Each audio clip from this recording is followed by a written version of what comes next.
Hey kids, you're listening to the internet's wettest podcast about video games, consoles, and pancakes. The SML Podcast.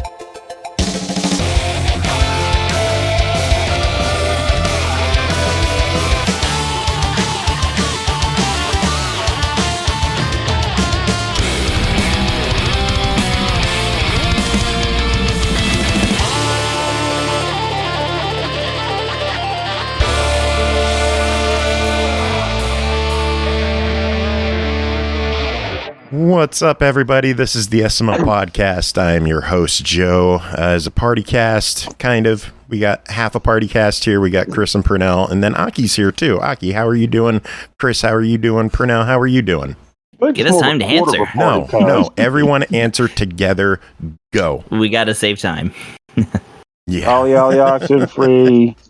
Too lazy to go all at once. Sorry. We just did. I didn't. You just said you're too lazy to do it. That's how you're feeling. You're feeling too lazy to do it. But that was after you guys. Yeah. No, we're talking together. That'll teach right now. you. Woogity. Nope. Everybody.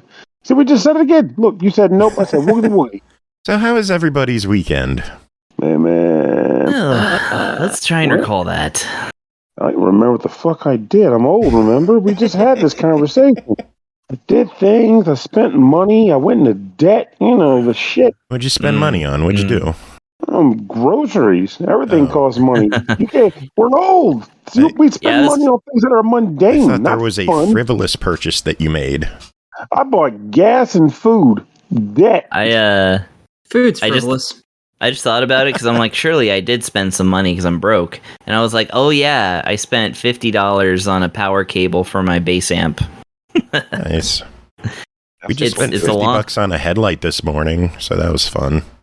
Ooh. Yeah. Oh, there we go. I did order a RGB modded Genesis, Sega Genesis Model 2.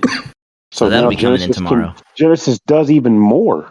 Yeah, which Nintendo also does, because my Nintendo systems are all RGB modded. Nice. Except the GameCube, because it doesn't need it, because I actually own the component cables for it. Which is do that surprising. Like, not many people own those things. Yeah, those cables are like worth as much as the RGB modded systems all like combined. I think more people own authentic Da Vinci paintings than own those component cables. And you know, have I ever told that story on this podcast of how I acquired them? Maybe, but we've got time, so let's hear it again. All right, let's hear a story that sounds like it's going to be real exciting, but probably isn't. It really doesn't. No. Someone gave them to me. Boom. No. It was just like, okay, so like back when I first moved to Austin, we used to have like this yearly gaming party get together, and like part of it was everybody was kind of encouraged to bring like unusual stuff that they want to like play with other people. And so one year, one of the goals was that we wanted to play Legend of Zelda 4 Swords Adventure on the GameCube with 4 separate GameCubes linked together as if they were like the Game Boy Advance controllers, because you need three players with Game Boy Advance controllers, but you can rig it to where you can actually LAN together GameCubes and have 4 separate TVs and 4 separate GameCubes playing. Is this through manipulating the settings, or are the settings actually in the game for it? I think you just use the Game Boy player, don't you? On the Yeah, use the Game Boy player and just, you know, use the links that, you know, go from that to, like, basically you're turning your GameCube into a Game Boy for the purposes of 4 Swords. My brain originally just initially made myself think 4 Swords Adventures because GameCube, so sorry about that. Well, it is GameCube, but you're using Game Boy Advance controllers, so you're turning your Game Boy into Game Boy Advance controller, or you're turning your GameCube into Game Boy Advance controllers. I've lost the plot so bad. Anyway, one of my, we did it. We actually managed to do it. We played like a couple, maybe 3 hours, and then everybody moved on to something else. So, which is kind of how 4 Swords goes. But we did it at least for the sake of a story. And anyway, one of my friends that had brought over his GameCube, after leaving, left the GameCube component cables that he had, because he was one of those very few people who actually just ordered a set from Nintendo, because they were offering that at one point. Because, there was a stink about, GameCube's composite, but, these TVs are high definition. So Nintendo was like, here, have these component cables. We're going to make like 50 of them and send them out to only people who reach out to us directly, fill in a card and mail it in and stuff. And, that's why they're so rare, because they only, Nintendo's are the only ones that, at least for until maybe this last year, are the only ones that actually work. Anyway, so he left them at the apartment, and I noticed, and about a year later, when I was just packing up stuff, and I messaged him on AOL or something, because this is long ago, and I was like, "Hey, dude, you left your component cables over here." He's like, "Oh yeah, just keep them. I already moved on to a Wii, so I just kind of got rid of my GameCube anyway." So I was like, "All right, but these things are kind of rare," and he was like, "Yeah, I'm not worried about it," and that's how I got a set of those cables for free. And instead of paying right now, they're going for about $300 for a set of cables. There's the local retro place around here is wanting about $350 for them, and that's about average right now. That is, and bonkers. It's funny because there are solutions. Now people are starting to actually build HD compatible component and HDMI cables for GameCube that are actually pretty good. Plus, again, you can mod them. So, it's not this is the only way. It's just that's the only way Nintendo ever provided. Yeah. So, yeah. Man, anyway. That makes me miss playing Crystal Chronicles with two other people.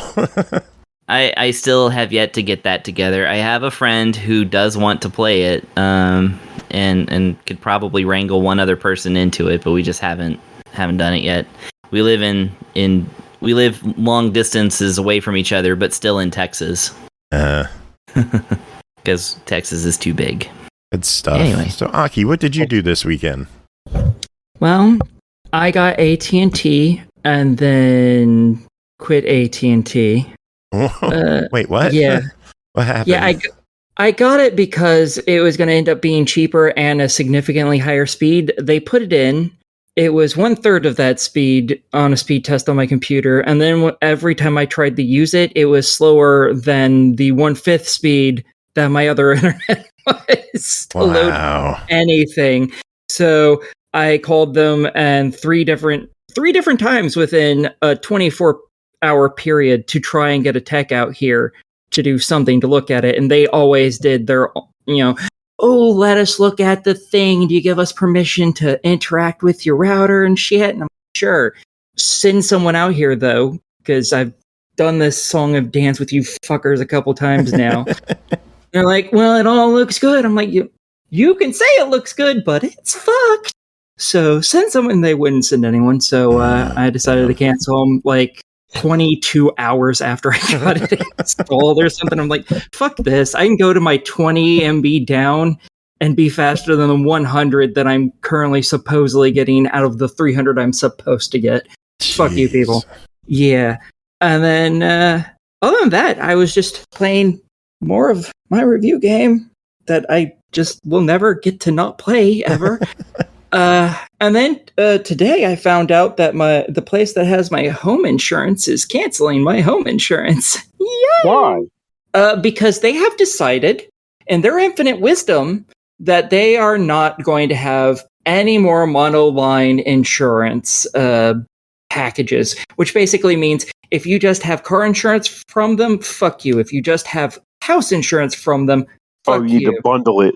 You need to bundle it. They'll only do bundles from this point forward. So I have about a month and a half, not even, to find a brand new home insurance place, because that's when mine gets canceled completely. So got a friend out there with a Carter saying, "Man, if only I could have insurance for a home."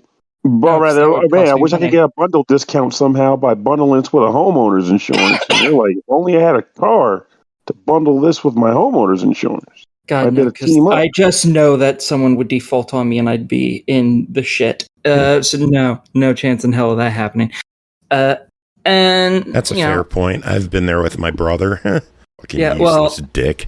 I would do this with either my mom or my stepfather's car, but my mom's been in credit card debt all but like 5 years of my entire fucking life. And I don't mean a little bit of credit card debt like everyone has for the most part. I mean like $40,000, $50,000, $60,000 in fucking credit card debt. No. Holy shizzum. Yeah. Mom's paid that off a couple times and then just right back into it. So, yeah, no, I don't trust people when it can affect my finances negatively because, I know my family, and they're the most trustworthy fuckers I know. So it's like, nah, I'm good, fam. I'll just find a new fucking insurance. Fuck this. Oh, God. And I'm good, fam.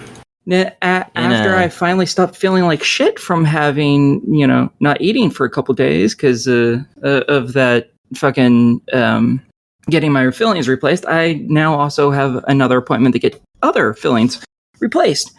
So, fuck my life. I'm not in the SML chat. Yeah, I hate everything right now. It's all fucking miserable. I'll tell you, I'll toast to that. Mm-hmm. Hey, here's the life being bullshit right now for reasons out of our control. Oh, and a game I was trying to finish broke on me, and now I have to replay the entire game all over again from scratch. Well, that could be fun. It's not, because it's not that. It would be an okay game the first time through. It ain't gonna be fun the second time. What's the game? We'll be talking about it later. Oh. It wasn't for review. Sounds like a denied to me. Yeah, it's not an official review. She just wants to bitch about a game. And I was like, well, we got time tonight. And yeah. And it's funny, like that whole rant was like that makes this PartyCast feel more like being at a real party than most other times. Would be bitching? No, just somebody complaining about some grievance in their life. That's typically what happens. At least the parties I go to. Do you go to? More than I want to. Because that doesn't sound like that's supposed to be something you're supposed to do at a party. Always happens though. I get cornered by somebody who's like, by the way, and here's mundane homeowner stuff. Oh, you want to hear my mundane homeowner shit? Sure. Yeah. Fuck it, why not? Cat peed on more 360 games. No. And yet you still keep them. No, it's so much easier to get rid of that cat. The best part is, like, I have cardboard up. To prevent that from happening. To prevent it from happening. But you can't, because the cat wants to pee on your stuff. That's the goal. They moved the cardboard and it ended up hitting like 5 games. Yeah. Wow. Because cats are. They want to ruin your shit. Yeah, so, cats are evil. So I want to take a moment here. We could have a moment of silence for 5 games lost. You don't deserve them. You're keeping the cats. You don't deserve those seconds, dude. There's a reason why I don't have cats. And that is one of them.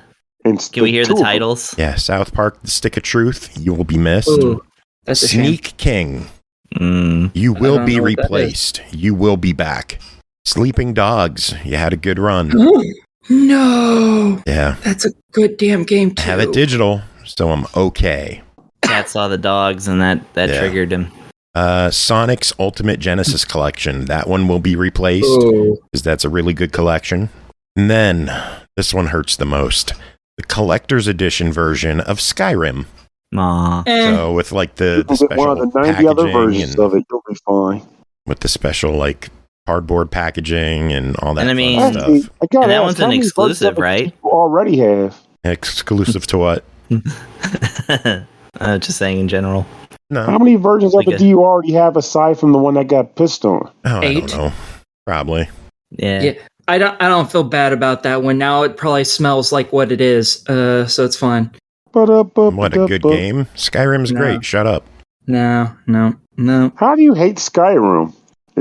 She hates joy and happiness. That too, yes. I also hate how it was released. And by that I mean the sheer amount of times that it was released and they were like, hey, it's cool. It's not that cool. Not for the 15th time in 2 years. Fuck you. You don't have to buy it every time. Well, that's the gist of it. I didn't. You did. You were the problem, Joe. If people buy it, they're going to keep releasing it. And as long as I don't buy it, I don't care if they keep releasing it. Yeah. So that's about the gist of that. I had to care because I had to keep fucking hear about it. No. No, you don't. I don't anymore because they stopped releasing. Now they've moved on to re-releasing Grand Theft Auto 5 50 billion fucking times. Totally They haven't different stopped companies. releasing it. I just got it on PS5. What, Skyrim? Yeah, GTA 5. Oh, Native and I bought it. PS5 I bought it version? as. Yeah, there's a PS5 version.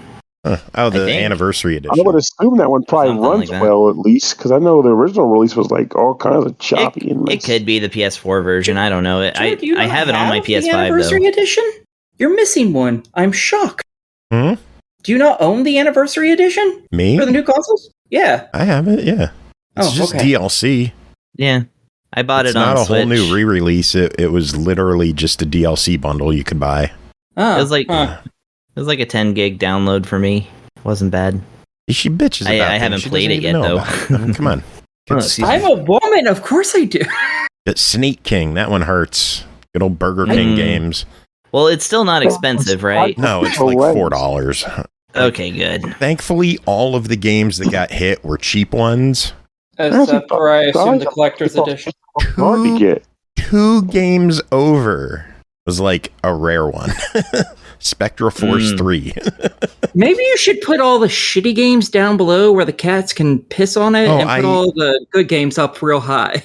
I've rearranged that shelf. There's nothing on the bottom shelf, and I have re-put the cardboard barricades up.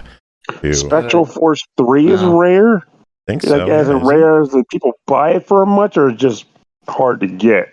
I don't know. Let's look it up. Spectral Force. It's not really rare. It's just playing hard to $30, get. $40. Um, That was 360 one of those game, games like weebies like me would buy, but not particularly like popular. I like what it. is an example? What's an example of a truly expensive 360 game? 360 game? Specifically 360. God, I don't know. Like, what do you consider truly expensive? Let's say over $100. El Chavo Kart. El Chavo Kart. I Yes. haven't heard that. The hell is that? It's a shitty kart racing game. Wow, and it's expansive. People will pay for whatever. That's like freaking that game to the freaking poop racer game or whatever it was that became popular. Oh yeah, no, that's people really will spend so much money on like stuff that is nigh unplayable. I was going to say 50-cent Blood on the Sand, but that looks like it's come down in price quite a bit.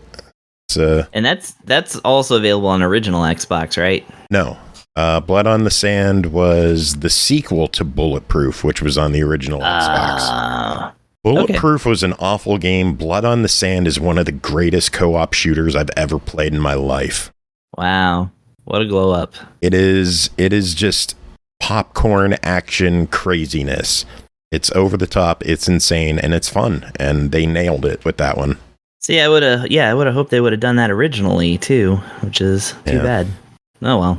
Oh, well, It's when they try to take it all too seriously that it, Japanese shmups. Yeah, I did buy a whole bunch of shmups from a friend of mine though for pretty cheap, but then those might be expensive now. No, the ones you have are all expensive. Oh.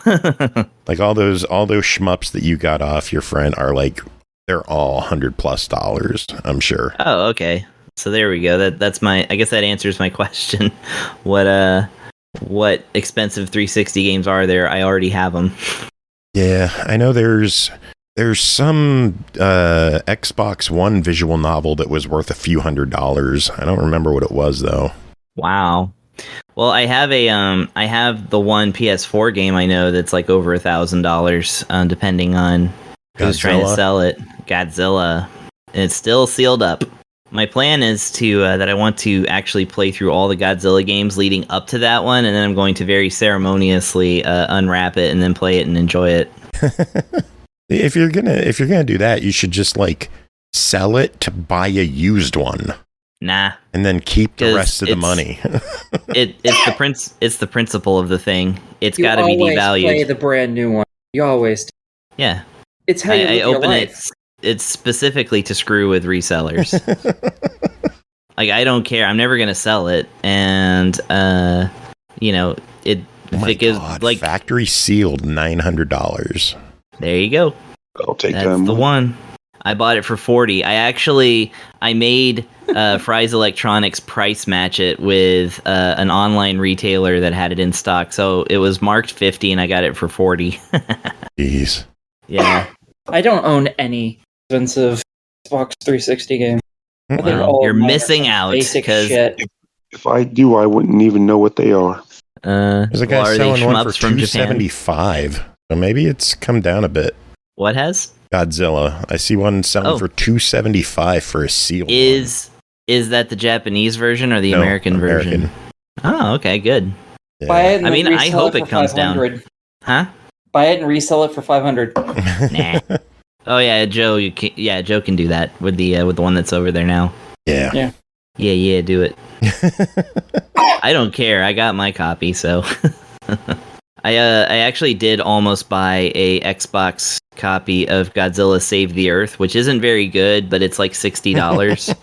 And so I wanted to get it, but I opted not to. And then I almost bought a copy of King Arthur and the Knights of Justice for the Super Nintendo, which is also climbing up in price, which is not great because it's bad. But it's one of the 2 Enix published games in the United States before they became Square Enix that I don't own. What's the other? Freaking Evo Search for Eden, which I'm never gonna own. How much is that going for? I haven't checked recently, but last I checked, it was like $300 to $400. Gee. Yeah, it's always been that way. Even before 2020, it was like too expensive. Let's see. Looking at it right now. Yeah, card only going for $200. No, 200's not actually bad. That's coming down. There's still only one expensive game I want, and that's the Gundam Saga game, which was a little RPG for the PS2. Ooh. That's the only even remotely expensive game that I want, and it's like $100 and something bucks, or $200 and some bucks, something like that. That's not too bad. Yeah, it's not bad. It's just like that's significantly more than I want to pay for a PS2 game that I play. It's not like I'm buying it to fucking be like, okay, now you sit here and look pretty. No, I want to buy it so I can play that motherfucker. I've been getting stuff on clearance lately, like collector editions on sale. I got Mercati? No, like my recent pickups I got off the Namco store. I got Tales of Symphonia with a metal case for $40. Nice. And Pac-Man World with like a little Pac-Man statue with ghosts on it for like $40. Do you have that anywhere? Can we see it? No, I don't have it yet. They're coming this week. Okay. I also bought their Park Beyond special edition for $100. That comes with a roller coaster figure looking thing. I don't know if I know what that game is. I assume it's a theme park game. Okay. Yeah. Like a sim game, I assume? Yeah. Okay. Bree reviewed it like 2 weeks ago. Okay. I was wondering if that's what that was. Yeah. Huh. Yeah, these Evos are actually not too bad. I mean, this is actually possibly doable. Rocky, I posted a link in chat for that Park Beyond bundle. Checking it out right now. It's a nifty little collector's edition. See, I like tiny little fun-sized collector's editions. Like, not everything needs to have a 24-inch tall statue. Those are cool, but I'm good with like a tiny little desk statue and a steel book and some bonus content. Yeah. I like this. I like the statues just because I don't have very many of them. Yeah. If I had like 50 billion of them like you do, I probably wouldn't like them as much. But like I have one. I had a choice between 2 special editions. It was the Park Beyond Collector's Bundle that comes with the steel book, the art book, the game, stickers, bonus content, a lanyard, collector box, and a poster. Or I could have gotten the Final Fantasy 16 Deluxe Edition that comes with a steelbook and a map. And then you'd have to play a game where your main character is named Clive. Oh, I don't care about that. I'm just comparing the amount of content you get between the 2 editions. I do have that Final Fantasy 16. It's pretty sweet. Is it? Yeah. I mean, I like the game. Yeah. I haven't played it yet. I'm still waiting on it. Yeah, it's cool. I need to play some more. You're still waiting on it? Yeah, like we haven't to your house. No, we haven't had the money for it. So. Oh, okay. I thought you had bought it. And very selective in what we're picking up lately. Understandable. Yeah, FF16 is one that can definitely be low on the list because it's They print 1 billion of those. Yeah. Plus, I've been watching people stream that, so.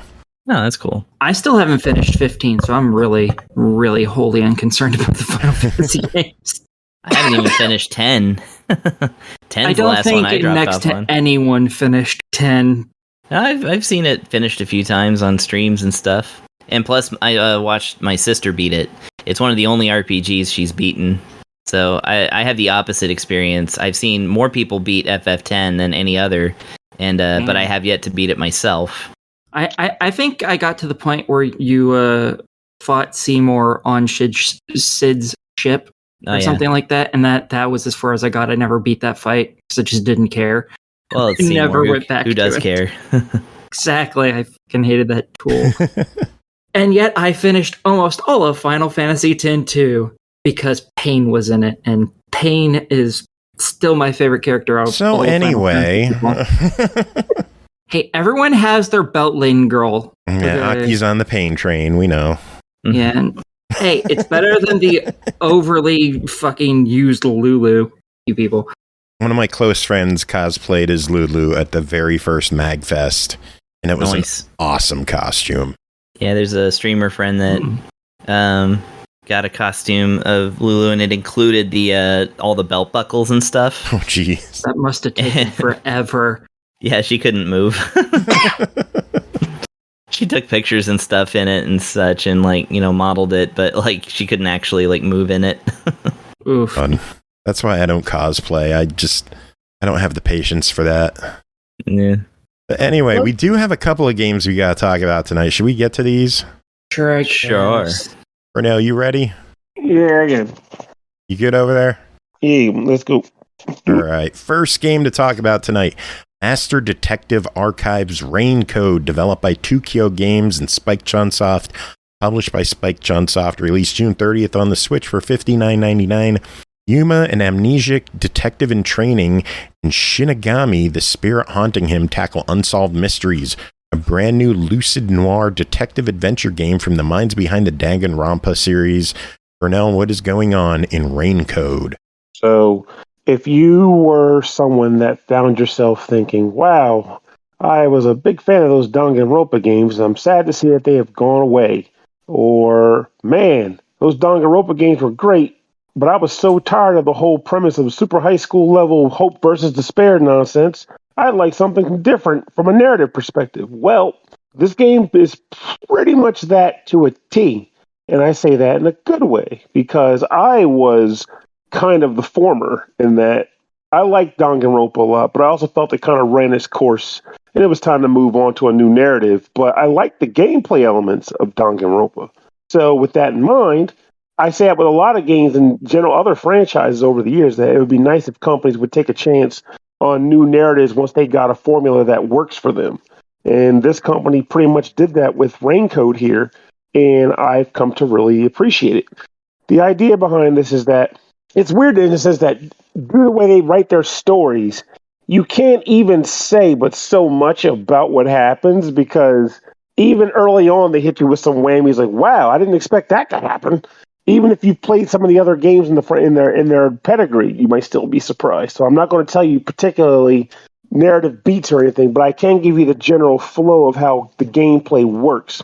Your character, who is tasked with working for the World Detective Organization, this is just the general plot, is working together with a team of detectives that also work for the World Detective Organization, with the intent being to take down Amaterasu Corporation, or rather, investigate a location called Kanai Ward, which is under the helm of the Amaterasu Corporation. And this whole scenario involves you solving a series of unsolved murders or mysteries. And you are, in the process of doing so, kind of flying directly in the face of this company. So it's pretty much a battle between these two entities. And the flow of exchange in the game is that you'll find yourself going through a series of narrative beats where you're exploring Kanai Ward as a town where it never stops raining, by the way. So if you were like, wow, I missed the weirdness behind why am I stuck in a high school that I can't exit from, that's strange. Well, here you go. You're in a mystery of a town that is locked off from the outside world and it won't stop raining. Why is that? Well, there you go. Look forward to finding out the answers to that. But you're exploring this city. It's broken up by different districts that you can kind of travel to by way of taking the bus, which is basically selecting on the menu on the map, and then walking around that area, talking to people, investigating, progressing the plot, and every once in a while even resolving side missions as you come across them, which I'll talk about the reason why you would do that in a second. But eventually you'll come across a point where you'll be introduced to a mystery. And once you engage that mystery, you have to go to different crime scenes and investigate them, where the game doesn't really allow you to miss a beat on investigation because everything you find there is important to the next aspect of the game. So just expect yourself to be walking around, potentially with some accomplices to help you search out the case. You'll investigate the locations, and as you do so, you'll take note of the things you find. They get added to like a checklist in your notebook. And once you finish doing all the investigation, something will occur, and then the weird element of the game takes place, which is that, I should mention also, sorry, this game's version of super high school level abilities is actually, in my opinion, actually kind of nicer. It's cooler. Each master detective gets what's called a forte, which is a special ability that's unique to them. For example, you might have a person who can, God damn it, a person that's able to like search out like almost like with a radar, like how much life is within a general area, like how many living people are in the area. Someone who has like super hearing abilities. Some people who are just like, capable of like sensing like, explosions or like sensing the past, weird things like that. And they'll be using some of the investigations too. So now, going forward, once you've done enough investigations, the weird aspect of the game is actually what takes place here, in which case, through your contract with the Shinigami Death God, which I gotta look at if Shinigami just means Death God and people just do the whole thing. But anyway. It basically does. I figured, I'm like, people, they interchange and I'm like, they have to be one and the same. But eventually, what ends up happening is through your contract with this Death God, you gain access to a concept called a mystery labyrinth. The mystery labyrinth is a physical embodiment of a mystery with passageways that you explore, and the passageways are threaded with mysteries and monsters that are representations of the murder mystery you're trying to solve. So the mini games that you had to deal with during the class trials in Danganronpa are represented in this mystery labyrinth. As you progress, you might come across a room, for example, where you need to solve a question that might have like two or so like potential outcomes. Like, what is the answer to this question? And it just counts as like a fork in the road of the labyrinth. When you get to this point, you will get a scenario will occur where the Shinigami essentially pulls out a death knife, slashes your throat, blood splashes out your neck, hits the wall, and a question is displayed, explaining what you're trying to answer. And each passageway will depict one of the potential answers to the question. Based on what you choose, that determines what direction in the labyrinth you'll proceed down. And you'll pretty much explore that way. Whether it's right or wrong, you'll find out. The next thing, type of example, like one of the other main mini games you can play, which is probably the one most needed to discuss. Other ones are just like different mini games, but the main one worth discussing is like the Deathbound reasoning deathmatch battles, where occasionally you'll be tasked with combating a physical embodiment of a person that's trying to hinder your investigation. They will be like a sort of like a warped, twisted version of the real world iteration of that person. And when you have to engage them, you will be sort of sent to a battlefield, which is I guess like a quick time scenario where you'll be tasked with dodging physical representations of words they're sending at you. Like they might say a line like, "You have no idea what you're talking about." And it will like be displayed, bounce around and come towards you. It might be above you, in front of you, or below you. And you have to dodge it up, down, or to the side to get out of the way. Sometimes, however, it'll be coming in the form of noise, which is just meant to be an obtrusion or an obstruction to what you're trying to do. And you have an actual sword, a solution blade, as it's called, that you can use to slash at the words to destroy them. Sound familiar? What if you played Danganronpa? And eventually, you might come across dialogue that is sent to attack you that actually is a contradiction to some evidence you might have. Evidence which can be loaded into the solution blade and then used to slash the contradiction to do damage to the enemy. And eventually you'll do enough damage where you'll either defeat them or they will run away. And you'll proceed further into the labyrinth. Narrative dialogue will take place between your character and Shinigami. You'll eventually get to the point where you'll deal with other mini games to get further into the labyrinth. Plot twists will be revealed. Discoveries will be made, and eventually you'll get to the solution. What happens when you solve a mystery labyrinth? Well, I'm not telling you that, because that's also an interesting point to the narrative that is depicted as a whole. Wow, that happens. So I won't tell you. With that said, I feel like everything about this game is kind of like what I brought up at the beginning. Oh, I forgot to mention one last thing. The thing I mentioned earlier about doing the side quests and why you would do them. Well, as you do investigations and walk around exploring the areas in between investigations and the actual mystery labyrinth running, you can investigate different objects, talk to different people, and just engage the world you're exploring. And as you do that or fulfill side quests, you'll get detective points. Detective points can be used to eventually level up your character, and then you can use the level ups plus the detective points to purchase upgrades to your character, which will make exploring the mystery labyrinth better or easier. You might get more stamina or hit points, which will allow you to take on more failures if you make mistakes in doing the death battles or the mini games or whatever. You might get something that will allow you to remove some of the potential mulligan options from your solution key choices. So that way you don't waste time, which is limited in certain cases, interacting with clues that don't matter to the case. So things like that. I don't feel like you ultimately need those if you really found yourself being like, oh, no, I don't feel like dealing with that. But it makes things easier if you want to engage that. And it just gives you one more thing that's cool to do. So now with that all said, I feel like going back to what I said at the beginning of the review, this game feels exactly like if someone said, I want to take this successful formula that we came up with in Danganronpa, but give it a completely new narrative so that it's not tied to a previous work and we can do new things with it. And I'm fine with that. Even though I might look at a character here and they'll go, she looks just like Junko Enoshima. Whatever. Who knows? Because, anime art styles and whatever. It's a very distinct art style he goes with, or that company goes with. But it still works. I think the game is still fun. I bought the game. I'm keeping the game. But I was happy to review it and play it earlier than when my physical game came in. So this game is worth it. I feel as though if you like murder mystery games, if you like games that have weird, over-the-top plots nestled inside of simpler narratives even, you will like this game. You might hate some of the potential anime tropes that might come up here and there, but if you like anime tropes, then you will also love this game. Ultimately, it's worth the time, it's worth the money, and I look forward to seeing if they do more with the Master Detective Archives, some header of this game, instead of just dropping it at rain code. Well, the game is $59.99. What's your official verdict on this one? Definitely a buy it in this case. I feel like this is a nice direction for this company to go in with murder mystery or even just visual novel games. I'm good for more. Cool.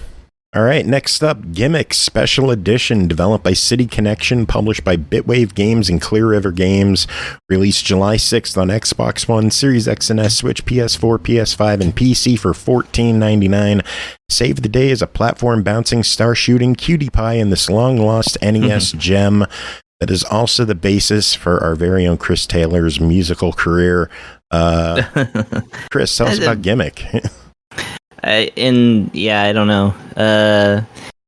I guess my music career could be summed up by that one band, but that's not like. Also, you said the basis for my career, and I'm like, bases, because that's what I play.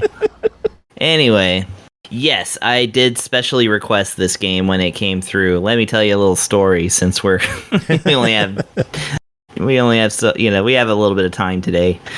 Okay, so I have been aware of Gimmick / Mr. Gimmick for almost 20 years now.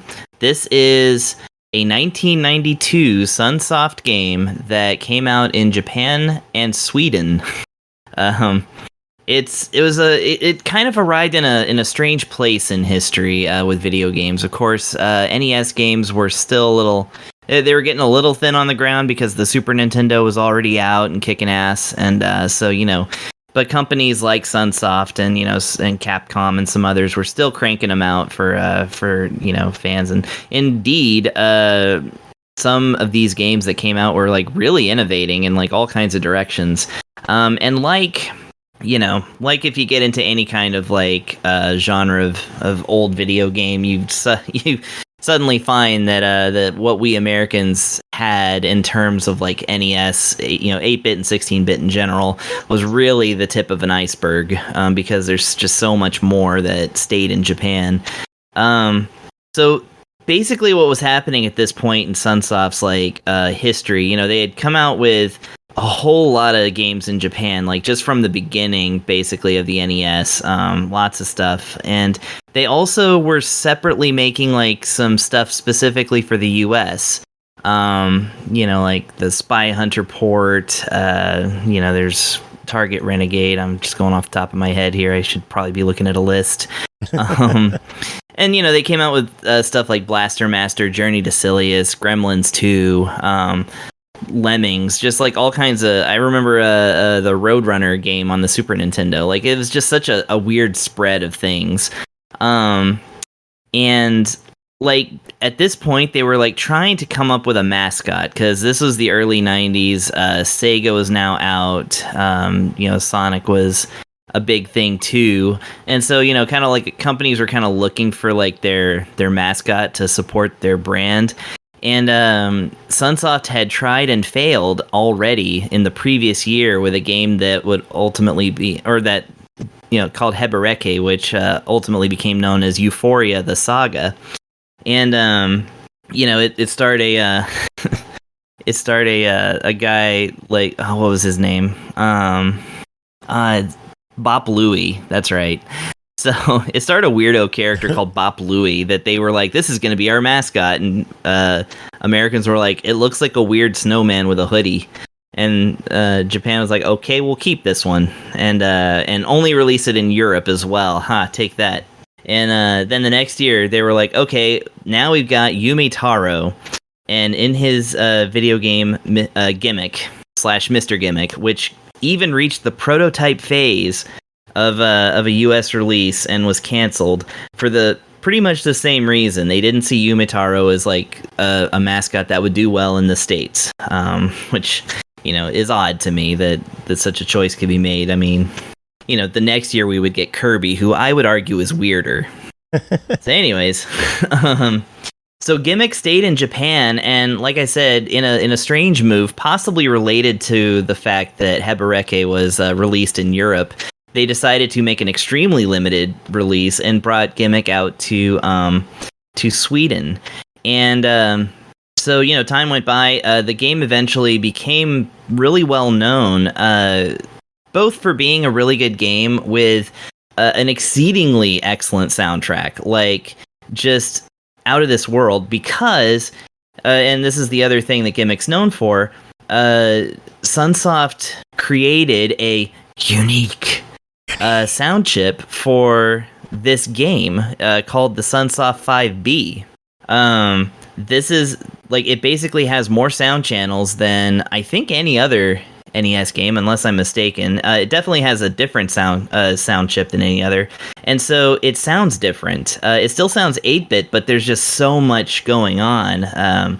On top of like some really thunderous bass, it's just got like so many melody channels and so much intricate stuff going on, and it just sounds so sophisticated.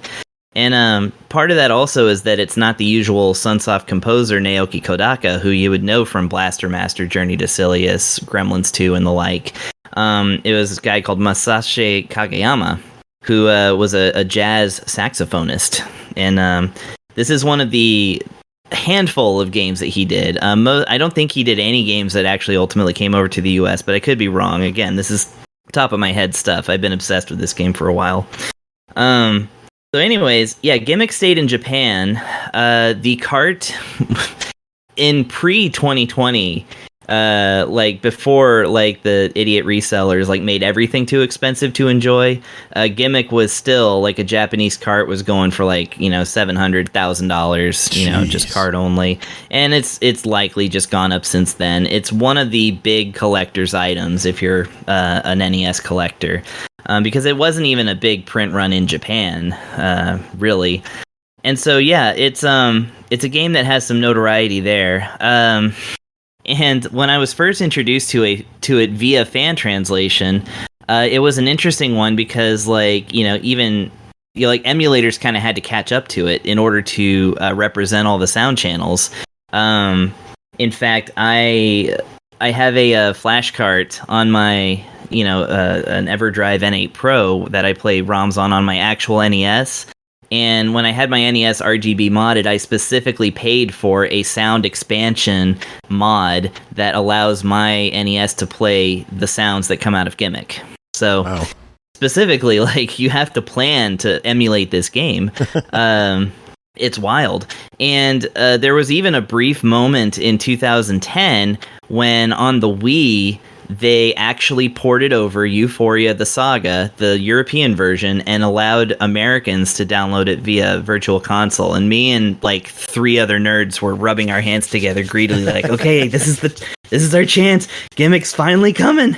And the fever of like just this game is like such a thing that, like, when I in 2012, when I was like deciding I wanted to make like my own video game band.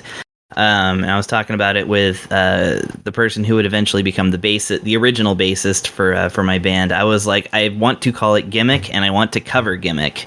And we ultimately, that's what happened. That's why my band of 10 years ago is called Gimmick, because I was already like 10 years into knowing about this game and playing it and stuff. So imagine my surprise when finally, in 2023, Bitwave, God bless them, announces that Gimmick Special Edition is coming out on the Switch, PS4 and Steam and all that good stuff. But the Switch, specifically, I'm interested in because I got Nintendo controllers on the Switch. Yeah, I definitely requested this one. I have no need of, like, actually playing the port, although I did. I could just talk about this game all day. Clearly. So, yes, that is the history of what we're talking about today. So, Gimmick is a game where you play a toy called Yumitaro, who is given as a birthday present to an unnamed little girl. And the little girl is kidnapped and taken to a magical world by the other toys who are jealous of Yumitaro, apparently. The entire intro is wordless, but you kind of get that sense out of it. So the little girl is kidnapped, brought to a magic floating island world. Yumitaro finds a convenient doorway to this world and follows them in. Yumitaro has one special power, and that is that he can create a star above his head. So this game is an action platformer. I would almost say a puzzle platformer in a way. We'll talk about that in a second here, but yeah, basically you go through, a list of levels, and depending on what you do, you could either, like I said, get through these platformer levels that are very challenging, very based in physics that are a little bit more realistic than what you're used to on an NES game, and then you either don't save the girl or you find the extra bonus secret last level and fight the secret last boss and actually save the girl. So there's 2 different endings in this game. So as you're playing through, like I said, your star is not only your weapon that you throw at enemies in a kind of way that, like a basketball. So like you throw it on the ground, it bounces and it loses bounce as it goes. The higher you jump when you launch the star, the higher it's going to bounce because of gravity. And this game has gravity. If you walk on a hill that is going up, you walk slower. It's harder to like climb the hill, and it's harder to like jump and get your footing. If you're going down a decline, then you start sliding. The game absolutely prepares for this by putting spikes at the bottom of every hill, and enemies, like when you're trying to jump, jumps have momentum. This game is absolutely something that if you want to play it, you're going to have to get used to the physics of it.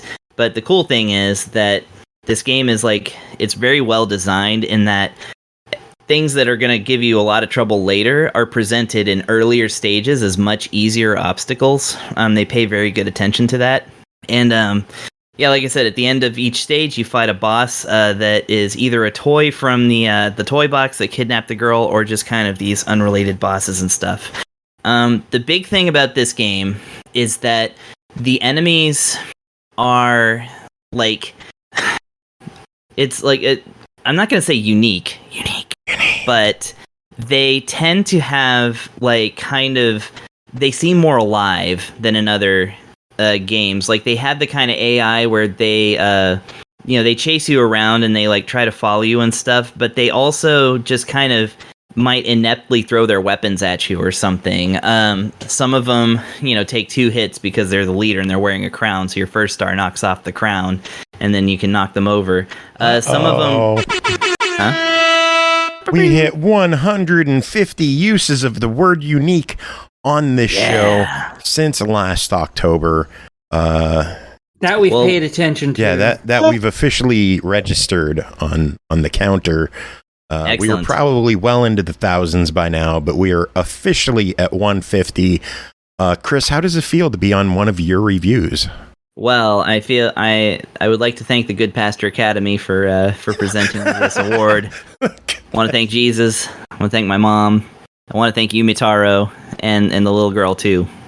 I gotta ask though, did you count every time? Let's say one of us said unique, and then we did the typical No. Did you count both of them? No, we just count that as one use. Just making sure. Had to like make our sure discussion right now, we're probably not counting that. All the uses that were, it's just when it comes up in a It's only for unique uses of the word unique. That's not going to count either. Just saying. One of those counts. No. Well, I gotta say, this is the game to use it on if if we're gonna use that word. But yeah, like what I was saying before is that, like I said, enemies seem to have more personality. Bosses are very tough, but they there's like different gimmicks to them, if you will. For instance, there's one boss that if you can reach him early enough, you'll actually catch him napping, and you can just push him off the side of a cliff. It's extremely hard to do, and one would argue that most gamers will never see it happen, but this game packs in like little details like that. There's just all kinds of like little details that happen in this game, and that is to say, the one thing that is going to be maybe not to its detriment. Hear me out on this. This game is hard as balls. This is known as a very difficult game. Now, Chunsoft games are already difficult. We know this from all the games that are there. I mean, I don't know that Chunsoft has an easy game, but Gimmick is especially tough. Like I said, on top of the physics of you sliding around, like I said, your jumps have momentum. Hills are dangerous. Enemies are coming after you, and they're a little bit smarter than your average enemy. And bosses are particularly tough. This is a game that you're going to be chewing on for quite a while, but thankfully, this release does have different modes. So, basically, you have your like choice of difficulty with normal mode, where you get a very nice rewind feature, which on top of save states and quick save and quick load is what they call them here, but it's basically save states.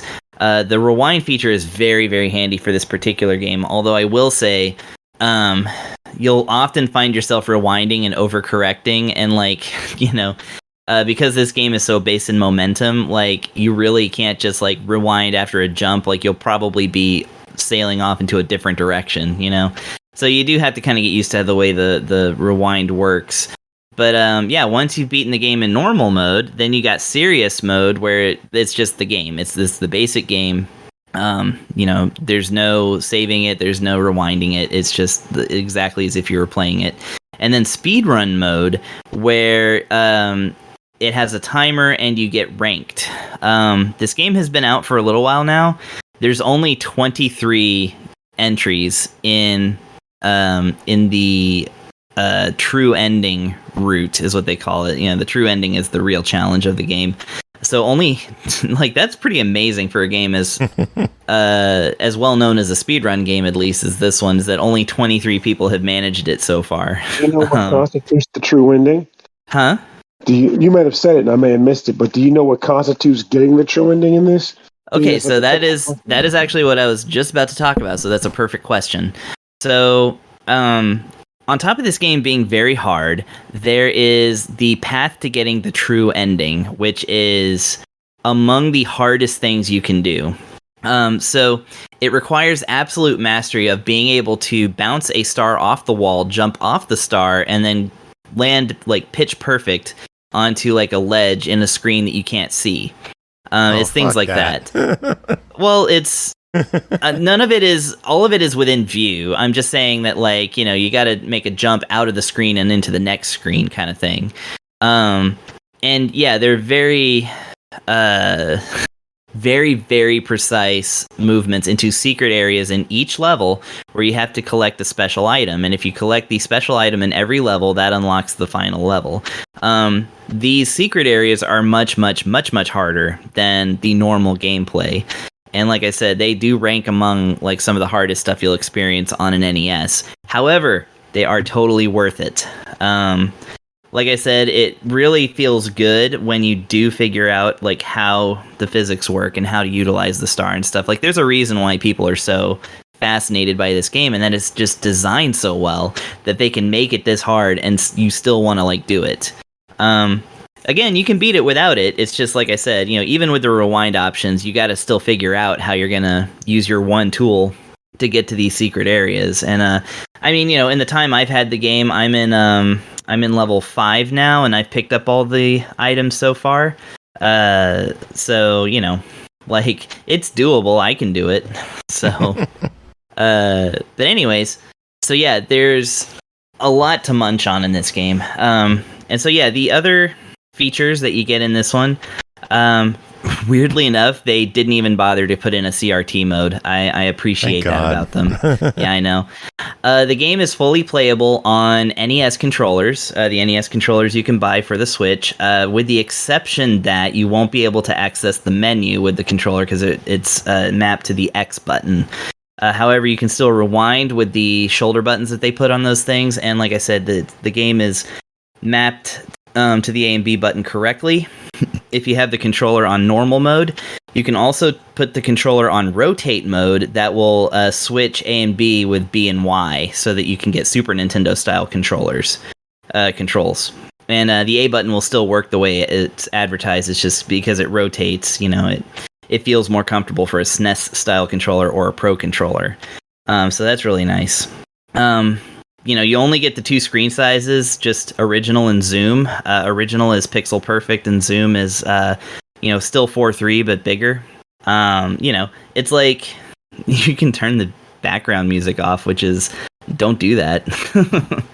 And the other thing that they provided is scans of the original Gimmick instruction book, and also the original Mr. Gimmick instruction book, as well as box art. And Mr. Gimmick is what the game is called in Sweden. And indeed, the instructions are in Swedish. So you can look at the instructions in Japanese or Swedish, if that helps you. Very nice. However, I notice that the menu language is only has English and Japanese options. So if you are Swedish and you're buying this, then tough luck. You can read the instruction book, but you can't read the menu, I guess. Oh, but anyway. Well, it sounds like a good package. $15 on this one. What is your verdict? Oh, God, please go buy this. I not only want you to buy this, I want you to, like, encourage Bitwave to, like, come out with even more, like, hit, you know, Chunsoft classics. And just, like, classics in general that we never got over here. Like, this is our time. I never thought I would see Gimmick get a US release, to be honest. After 2010, when Euphoria came out, nobody cared, and, you know, it kind of just, nobody even talks about it. I was like, yeah, they're never going to bring out Gimmick, I guess. And now it's here. It's available. This is, you know, it really makes it feel like, you know, the Switch is just this golden system because of so much stuff that's, like, been coming out lately for it that we never thought we'd get. This is if you buy this, you'd be doing me a personal favor. So absolutely, this is a buy it. And $15 is not even bad. And also, just to let you know, I think Limited Run has a physical edition. I know that for a fact because I bought one. But I think another small batch seller is also printing up a physical edition. So you can buy this physically if you want to, but it's going to be more than $15. Do that if you want to. But either way, pick it up, play it, enjoy a nice, hard, but extremely high quality game from a bygone era in a country unfamiliar to us. Cool. Sounds good. Yeah. You were right. That was going to be a long one. Yeah. I was like, well, I'm just going to fully rant about this. Hey, it works.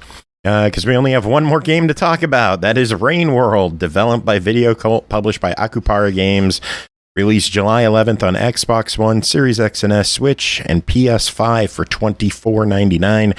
Downpour DLC is available the same day for $14.99. You are a nomadic slug cat, both predator and prey in a broken ecosystem. Grab your spear and brave the industrial wastes, hunting enough food to survive, but be wary. Other bigger creatures have the same plan, and slug cats look delicious.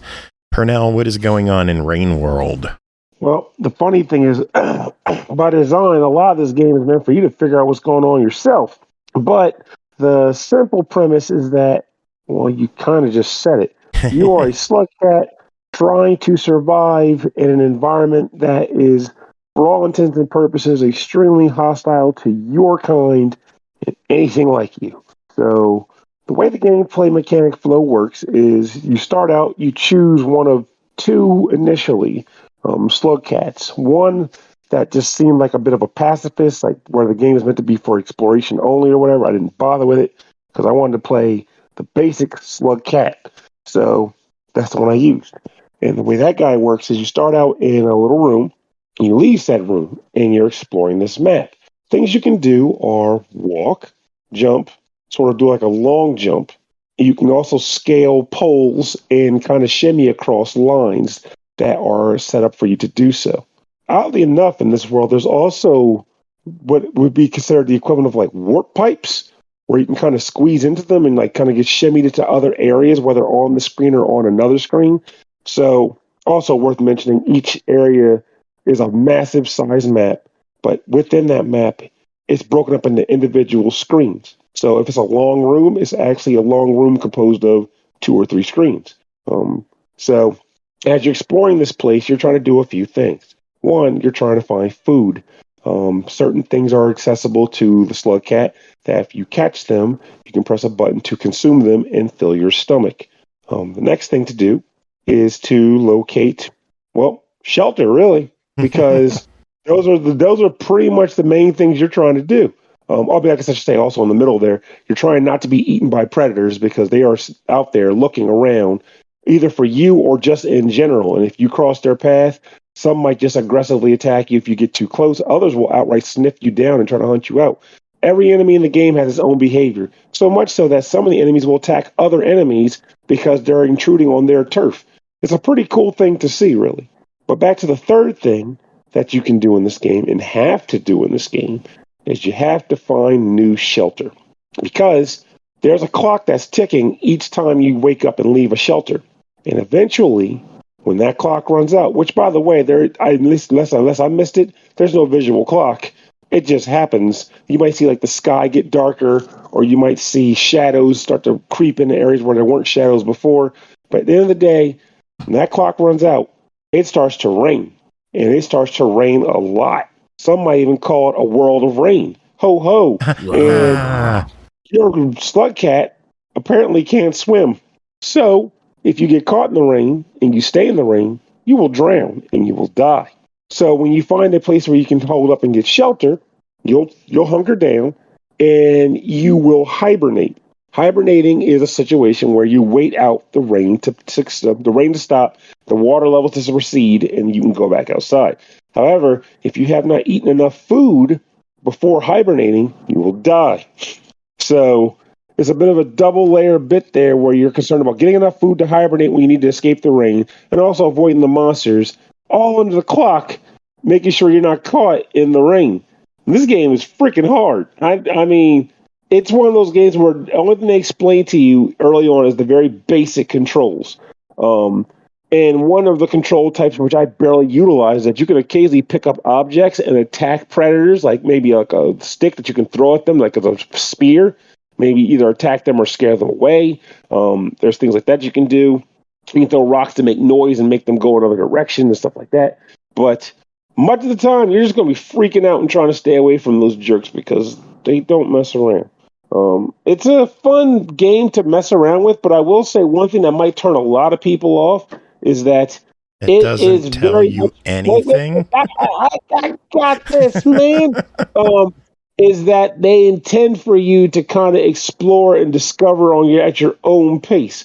Like, there's this little yellow thing I've come across here and there. It just kind of pops up here and there on the screen. And sometimes I think he's like giving you clues, like visual clues, like, hey, there's an enemy over there. He's making noise. Don't get in there. Or they might show what looks like the representation of a shelter. Like if you bring up the mini map, or not mini map, but the main map, you can see what looks like a shelter there.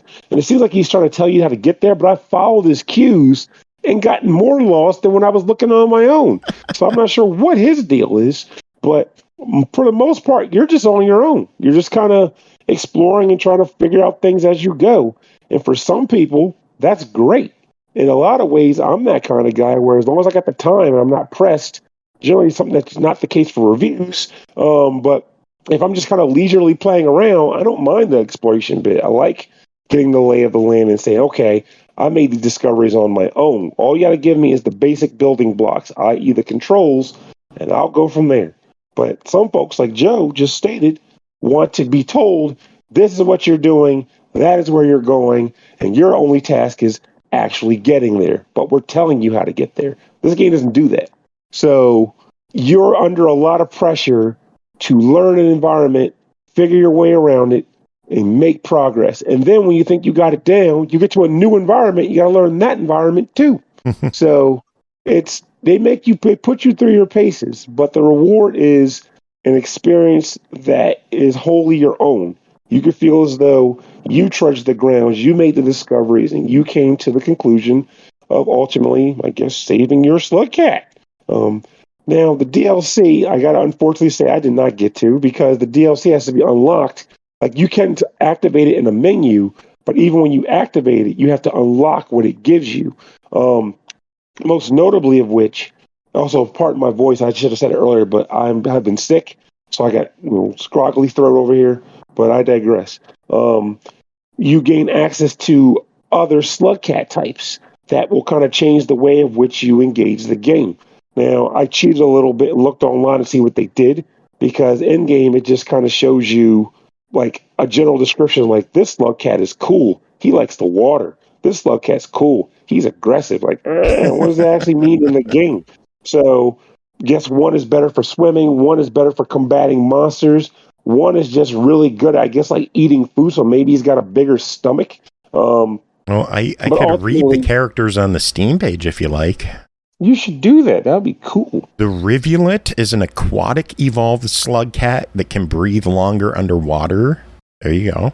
The Gourmand is a culinary expert that excels in manipulating the objects it finds along its journey.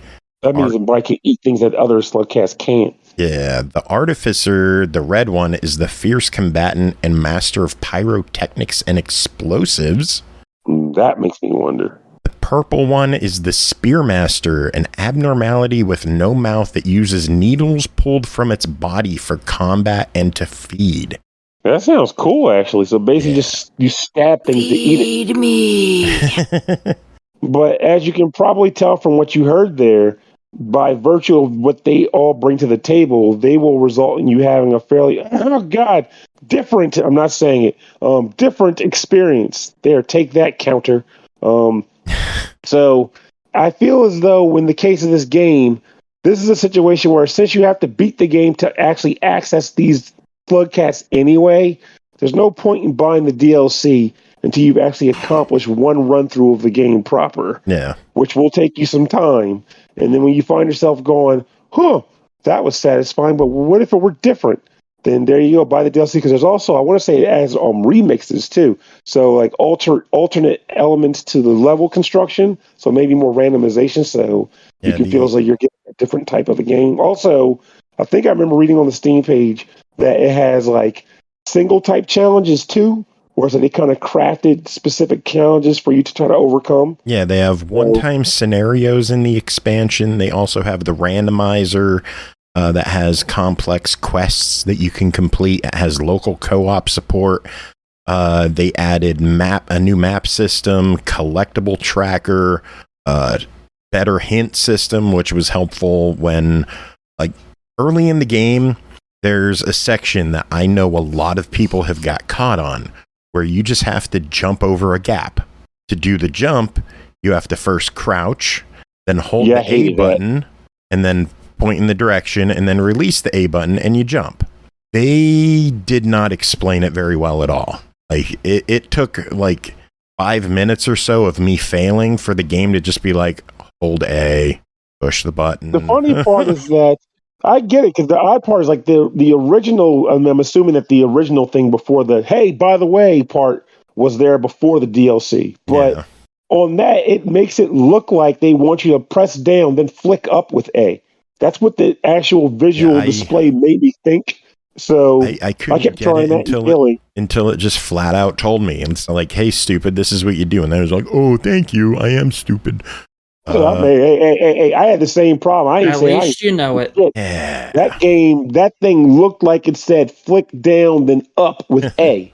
That's what the visual display made me think.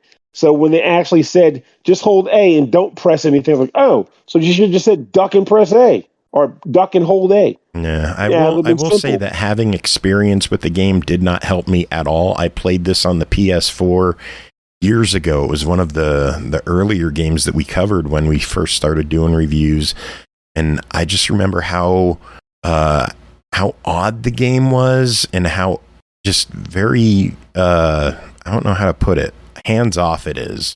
It's obtuse. Yeah.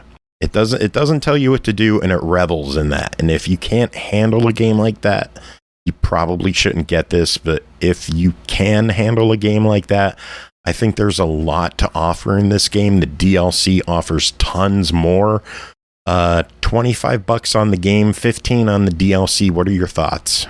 Also forgot to mention this game is actually very, very pretty. It's a good-looking game.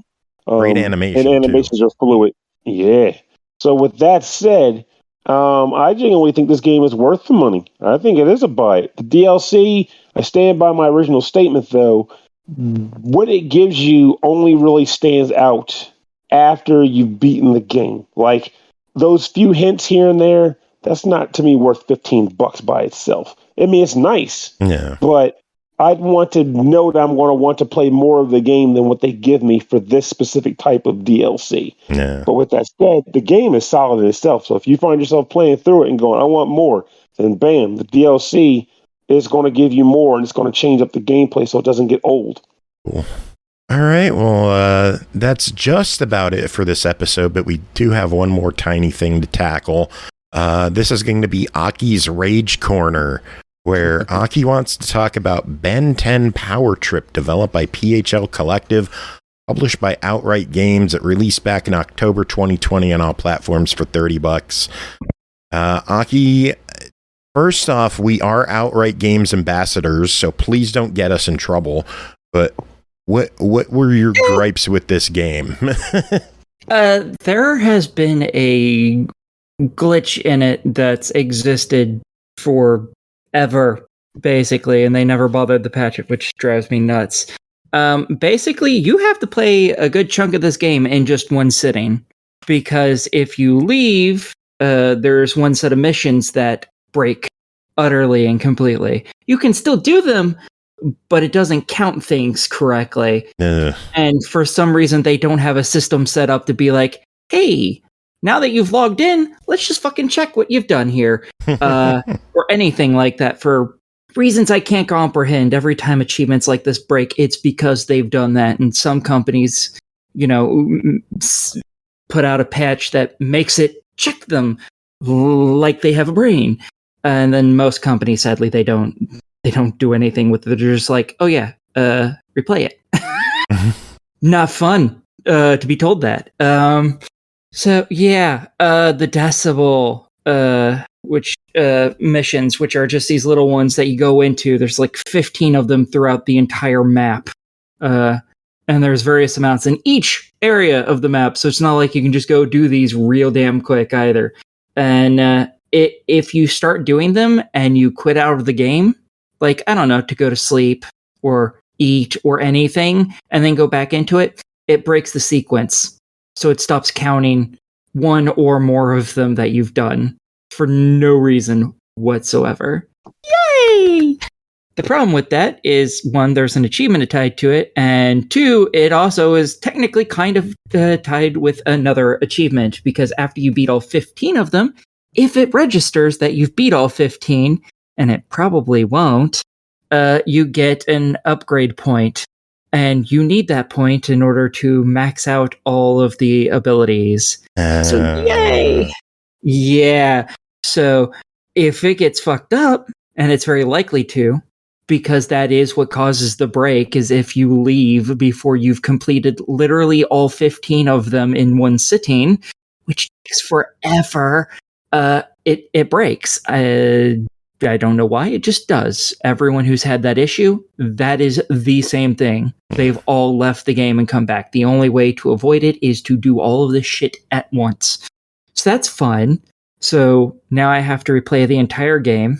So that's fun. That's great. I love that. It's not a horribly long game, so it takes a while if you're trying to get all the upgrades and stuff. Because yeah, that's fair. Yeah.